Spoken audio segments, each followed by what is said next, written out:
Bienvenue dans notre magazine de football, comme chaque lundi sur Africa 24. Pendant 52 minutes, nous allons faire ensemble le tour de l'actualité sur votre chaîne. Merci aussi pour votre fidélité, mais tout de suite, voyons le sommaire de ce magazine.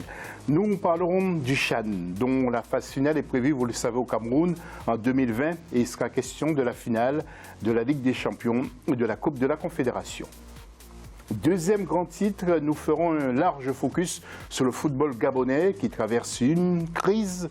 Des acteurs de ce football vont parler aussi dans cette émission. Nous avons au plateau un spécialiste et il sera question aussi du football africain, comme d'habitude, de la nuit, je dis bien, du football africain.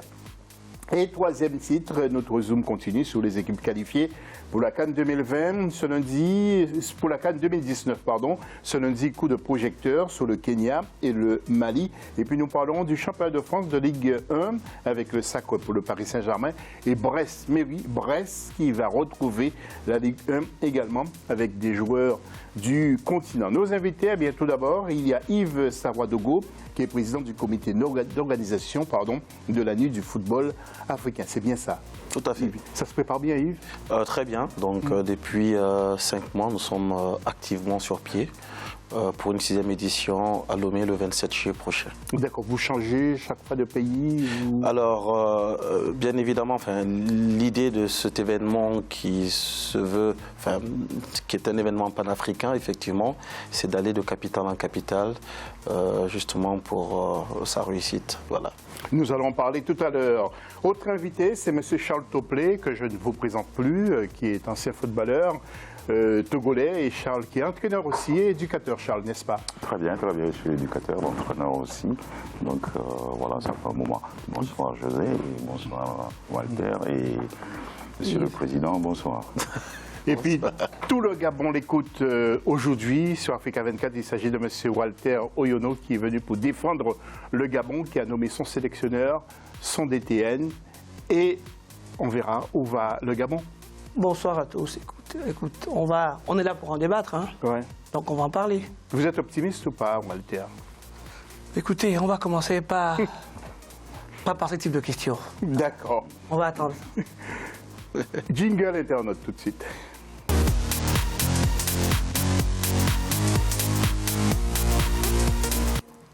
Alors, qui remportera selon vous la Ligue des Champions ou la Coupe de la Confédération comme d'habitude? Facebook Africa 24 et puis le Twitter avec le hashtag Africa 24, 24 tout court tout simplement. Nous allons passer à la une de ce magasin.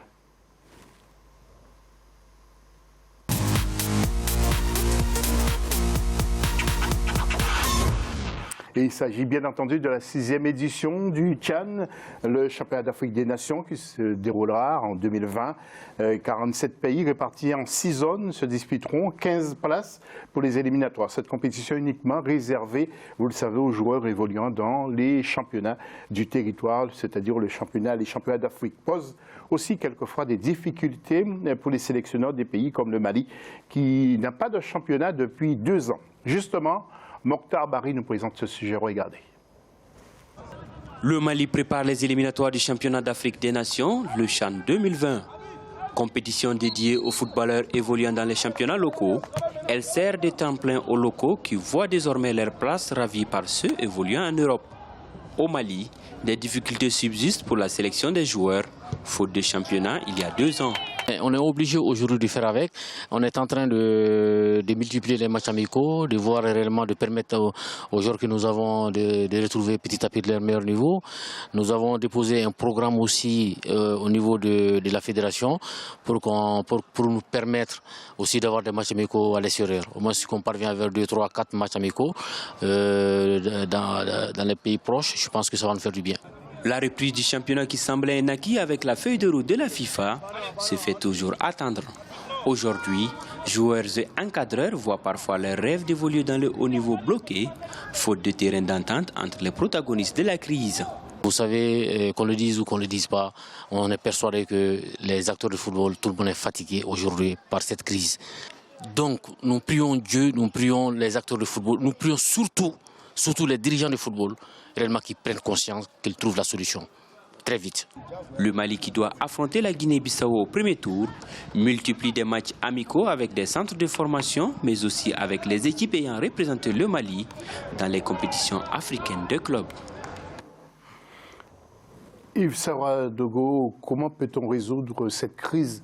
Parce que s'il n'y a pas de championnat, c'est plus une crise politique qu'une crise sportive, en quelque sorte.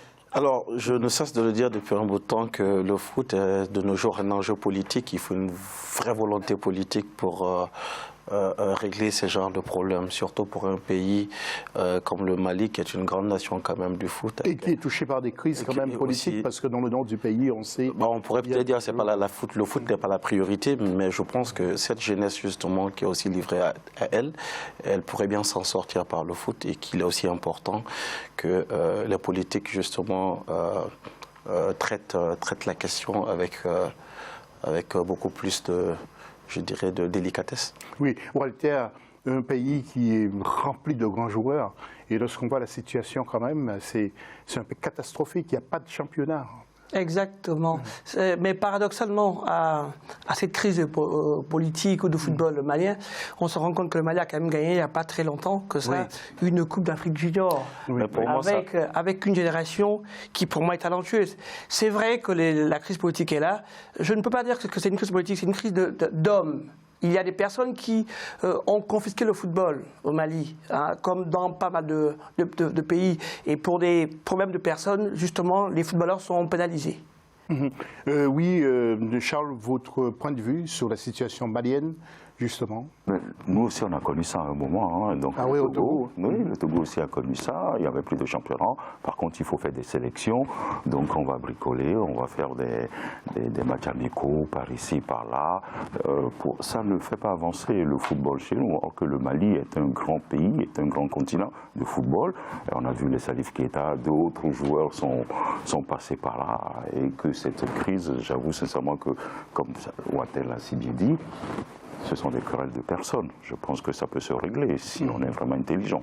Oui, nous allons voir le tableau justement des rencontres. Alors tout d'abord avec la Guinée-Bissau qui rencontrera justement le Mali pour les éliminatoires, Libéria contre le Sénégal et Cap-Vert contre la Mauritanie. Là c'était la zone Ouest A. Nous allons voir les autres zones avec la zone Ouest B, avec le Bénin, qui sera face à votre équipe, hein, Charles, hein, face au Togo. Est-ce qu'il y a de bons joueurs locaux, Charles, là-bas, au Togo? Au Togo? Oui. Bien sûr qu'il y a de bons joueurs. Bien sûr qu'il y a de bons joueurs. Après, comme on l'a tous dit, c'est l'organisation, la mise en place donc, des stratégies pour que les garçons puissent travailler correctement, les infrastructures et autres. Donc voilà. La zone centrale maintenant, avec deux rencontres, Centrafrique contre le Tchad, une rencontre en particulier, il y aura un retour, après ce sera le 2 août, l'aller c'est le 26. Nous allons voir maintenant la zone ouest avec l'équipe de Somalie contre le Rwanda, Soudan du Sud contre l'Ouganda, la Tanzanie contre le Soudan et puis le Kenya contre le Burundi. Autre groupe avec Eswatini contre l'Angola, Comores, Namibie, Maurice contre Zimbabwe, Madagascar, Mozambique, Botswana, Zambie et Lesotho contre l'équipe d'Afrique du Sud. Et puis pour la zone nord, pour terminer, Algérie contre le Maroc et la Tunisie contre la Libye. Voilà donc pour ce qui concerne le Tchad et les éliminatoires sur lesquels, bien sûr, nous reviendrons. Nous arrivons à la finale de la Coupe de la Ligue et c'est ce samedi 25 mai, ou plutôt le vendredi 24. Le Wydad accueille l'US Tunis dans un stade marocain qui sera sans doute prêt à craquer. Présentation de ce match avec Ange Bijou Nomenio. 8 ans après, le Wydad Athletic Club de Casablanca et l'Espérance sportive de Tunis s'affronteront en finale de la Ligue des Champions. À l'époque, en 2011, l'US Tunis avait remporté sa 2e Ligue des Champions au tir au but, 0 but partout, 1 but à 0. Le Wydad Athletic Club va certainement vouloir tenir sa revanche. C'est une finale 100% maghrébine qui promet donc d'être riche en spectacles. Le Wydad de Casablanca a su faire preuve de pragmatisme lors des demi-finales en venant à bout du Mamelodi Sundowns FC, 0 but partout au match retour. L'US Tunis de son côté a réalisé la même performance devant le TP Mazembe au cours de matchs entièrement dominés par les Congolais. 180 minutes de temps réglementaire vont désormais départager les deux équipes maghrébines. Pour en savoir plus, rendez-vous le samedi 25 mai 2019 pour la première manche de cette finale de la Ligue des champions africaine. Yves, qu'attendez-vous de cette finale de la Ligue des champions que vous deviez suivre de près, j'imagine? Bien évidemment, à une très grande rencontre entre ces deux pays de foot du Maghreb que sont le Maroc et la Tunisie, et deux grandes équipes surtout, deux équipes légendaires. Donc l'Espérance de Tunis, connue, voilà, qui n'est plus à présenter, face au WAC de Casablanca, l'une des meilleures équipes, avec le Raja de Casablanca au Maroc. On s'attend à un match à engouement, à enjeu surtout. Oui, voilà. Et il y a beaucoup d'antagonisme entre ces deux équipes, ces deux pays en quelque sorte, surtout au niveau du sport, Charles. Hein? Oui, surtout au niveau du sport, parce que ce sont des équipes qui sont très bien préparées. Et à la tête de ces équipes-là, ils ont des techniciens qui sont très bien formés et qui connaissent très bien le football. Donc je pense que ça va faire une belle finale. Oui. Nous voyons le tableau avec vous, Walter.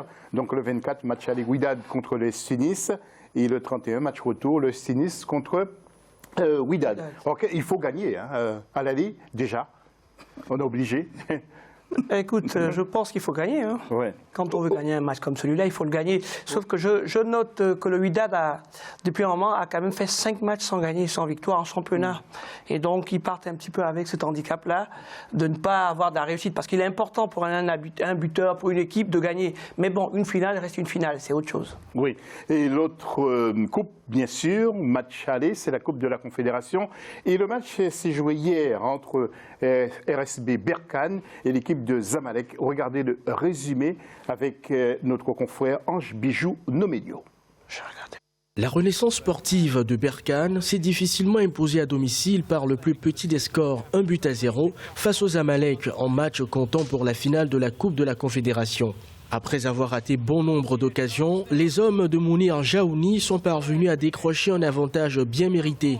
L'auteur de la seule réalisation de cette rencontre est l'attaquant togolais Kojo Laba. Sur une contre-attaque à la 94e minute, le buteur a réussi à battre la défense adverse grâce à une puissante frappe qui n'a laissé aucune chance au gardien.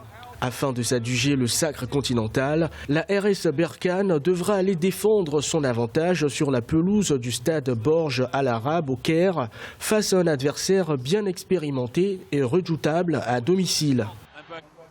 Oui, Walter, sincèrement, si tout le monde s'intéresse au football africain, lorsqu'on voit le niveau, c'est vraiment du très beau football. Le football africain a toujours été d'une certaine qualité, autant pour moi. Les talents ne manquent pas en Afrique. Le problème, c'est la structuration et l'organisation qui manquent.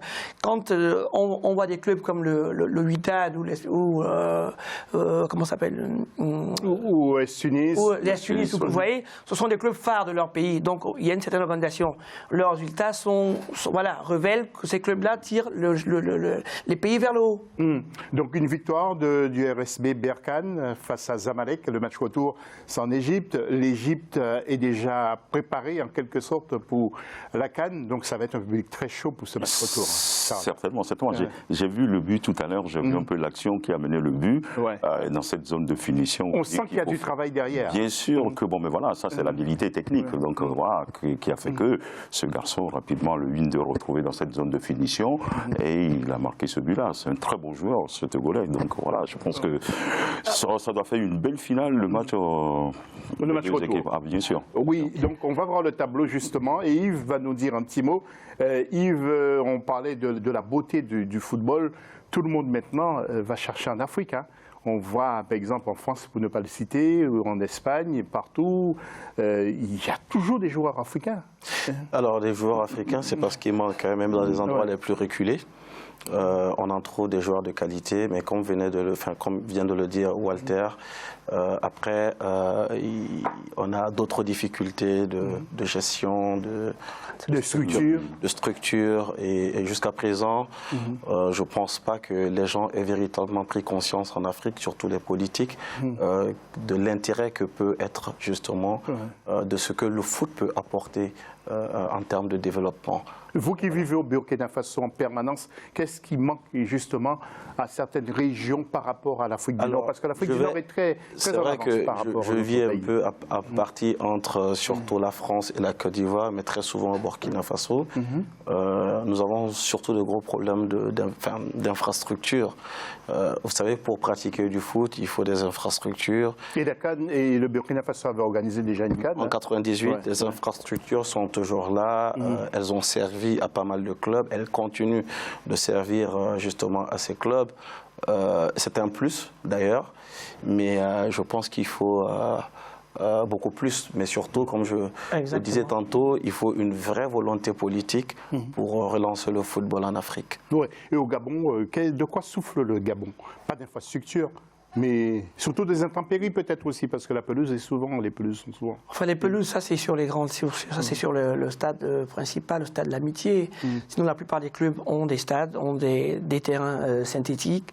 Le Gabon souffre d'hommes, beaucoup d'hommes qui s'investissent réellement, d'hommes qui ont une vision, comme l'a si bien dit. Mais on va en parler tout à l'heure, parce qu'on a beaucoup de choses à dire, et j'ai l'impression que les invités auront peut-être des choses à vous dire, peut-être sans doute vous taquiner un peu sur le Gabon. Charles, le Togo est en avance, hein, il n'y a pas de...